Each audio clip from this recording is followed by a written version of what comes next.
Guys എല്ലാവർക്കും AD ബ്ലോഗ്സിലോട്ട് സ്വാഗതം. ഇന്ന് ഞാൻ വന്നിട്ടുള്ളത് സിമ്പിളായിട്ട് മുല്ലപ്പൂ സൂക്ഷിച്ച് വെക്കുന്ന ഒരു ട്രിക്കായിട്ടാണ്. മുല്ലപ്പൂ നമുക്ക് ആദ്യം തന്നെ കാണിച്ചു തരാം.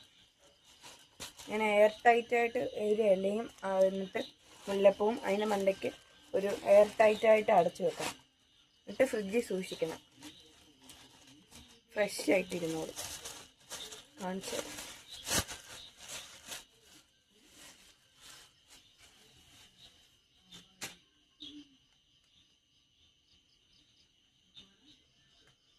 ഫ്രഷ് ആയിട്ട് മുല്ല പിടിക്കുന്നുണ്ടോ? കേട്ടോ, ഇത് അവിയത്തൊന്നുമില്ല പെട്ടെന്ന്. കണ്ടോ ഗൈസ്, നല്ല സൂപ്പറായിട്ടിരുന്നോളും. സൂപ്പറായിട്ടിരുന്നോളും. ഇങ്ങനാണെങ്കിൽ നല്ല ഫ്രഷ് ആയിട്ട് നല്ല സൂപ്പറായിട്ടിരുന്നോളും. ഇങ്ങനെ ട്രൈ ചെയ്ത് നോക്കാം. എല്ലാവരും ലൈക്ക് അടിക്കണം, കമൻറ്റ് ചെയ്യണം, ഷെയർ ചെയ്യണം. പറ്റാ.